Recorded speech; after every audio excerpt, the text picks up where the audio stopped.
Hey everybody, this is Troy from the frozen do-it-yourself world and the off-grid project. And you may already notice something different here. Oh, the wind, I don't know if you'll hear me well. Now here's better. I started trying to shovel this and I started hurting myself.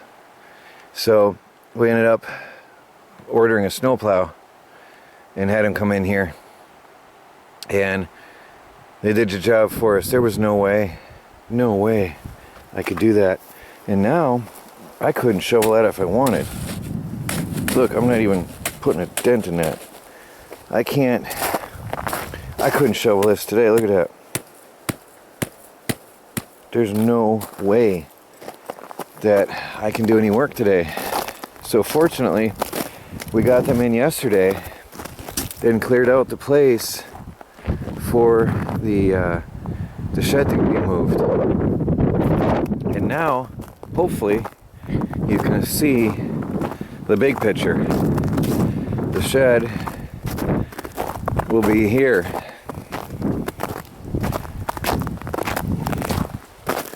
And I hope you can hear me.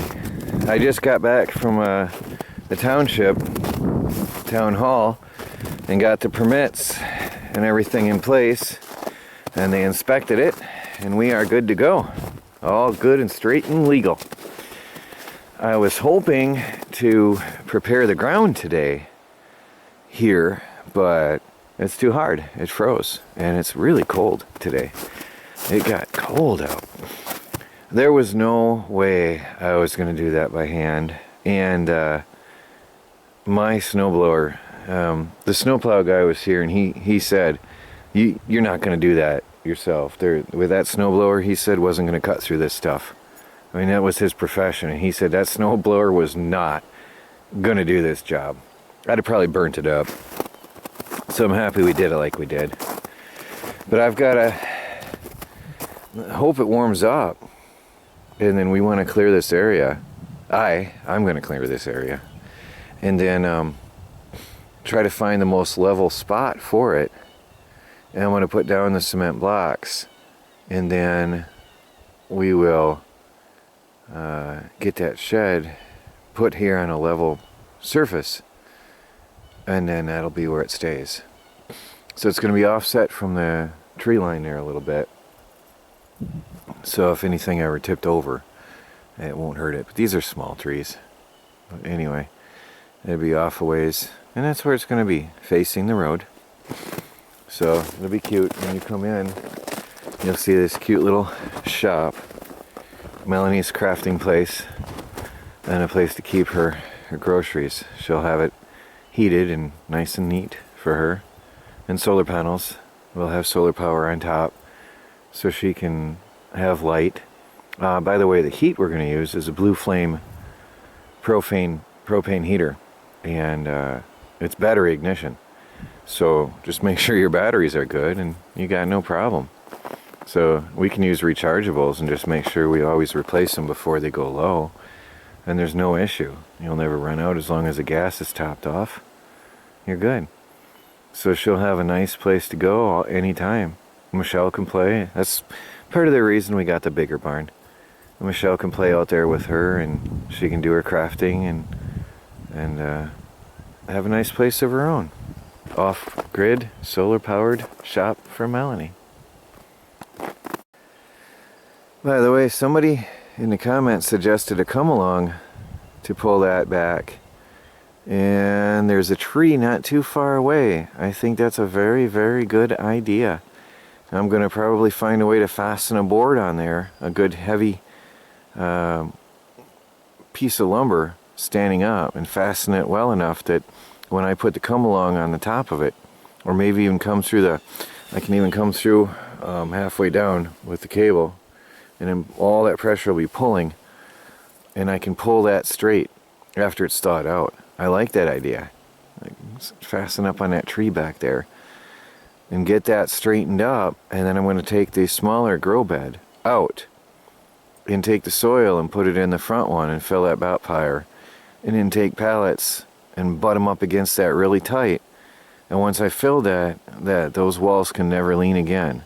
And that'll be good and rock solid and stable. And I'm going to try to level off the top as well. It's sort of sagging in the middle because the ground is not level. And I'll see what I can do about that. But obviously we got to wait a while before we can get to that now. I hope you can see that the shed is not disturbing the solar panels at this time.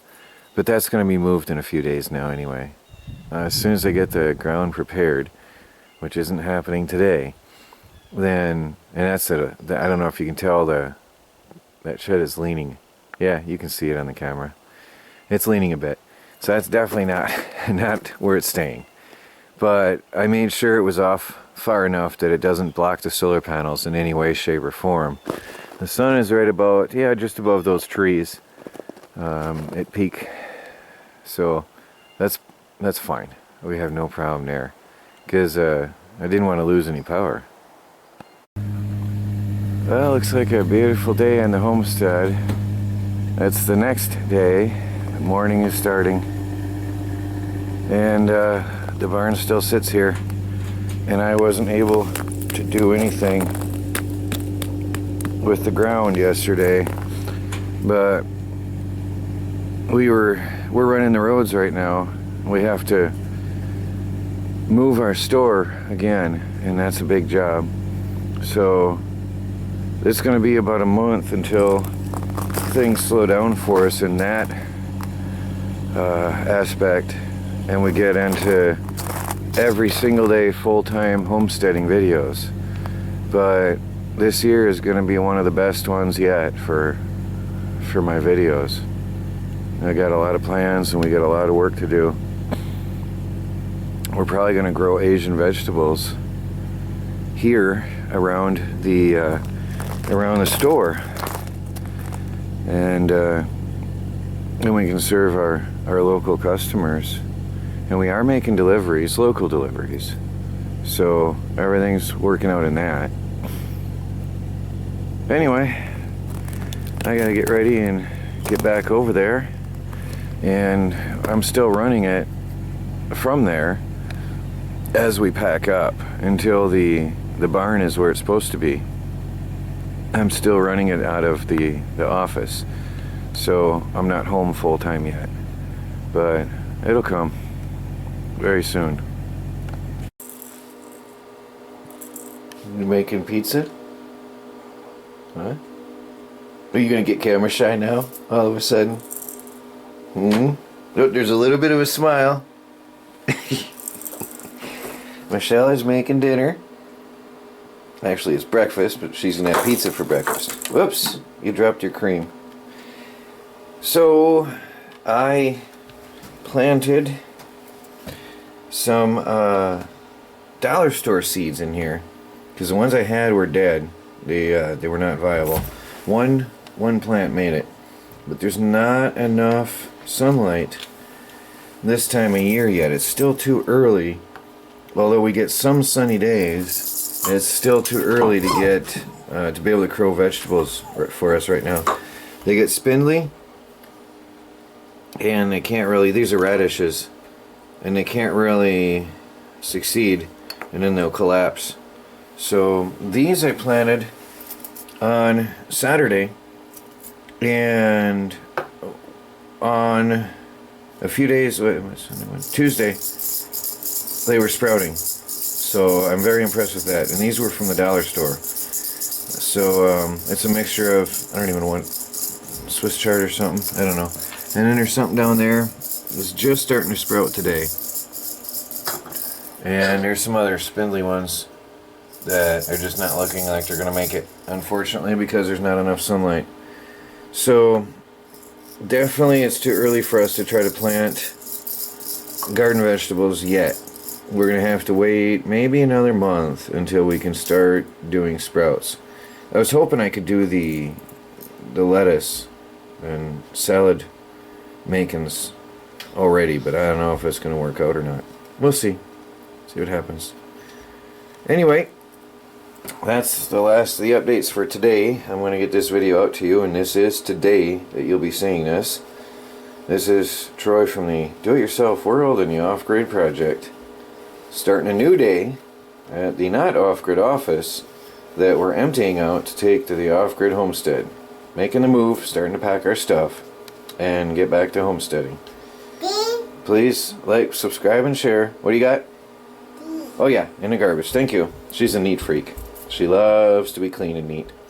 Anyway, like, subscribe, and share, and follow our videos as we strive to become fully self-sufficient and off the grid on a budget. Trying to make our own vegetables. That's part of being self-sufficient. Hope we can do it. Talk to you later. Nope, breakfast is ready.